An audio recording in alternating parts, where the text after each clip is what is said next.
आज चाहिँ मलाई एउटा बिहानै यो ओभरपास चढ्ने मौका मिल्यो अनि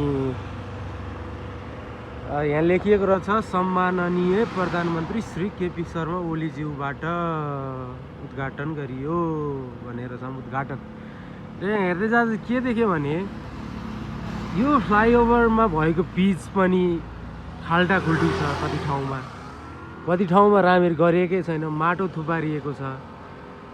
उहाँहरूलाई यो उद्घाटन गर्ने यति हतार कि उहाँको नाम चढाउने यति हतार छ कि जुन चाहिँ राम्रोसँग निर्माण नभइकन उहाँहरू चाहिँ उद्घाटन गर्नुहुन्छ। र यहीँ उतापट्टि चाइनाले गरेको पहिलाको पिच हेर्नुहोस् र यो हेर्नुहोस्, यति फरक छ कि त्यो पिचमा कहीँ खाल्टो नै छैन। तर उहाँहरूको यहाँ चाहिँ खाल्टाखुल्टी पुरै राम्रोसँग फिनिसिङ नभइकन उहाँहरूले उद्घाटन गर्नुभएको छ। अनि कति हतार भएको र उहाँ अझ भन्नुहुन्छ आफ्नै पैसाले यो बनाएको जसरी उहाँले तारिफ गर्नुहुन्छ। र उहाँलाई यो लाग्छ कि यो देश बनाउने केपी शर्मा ओली र एमाले नै हो, अरू चाहिँ सबै खत्तम। यो चाहिँ अलि चित्त बुझेन मलाई चाहिँ।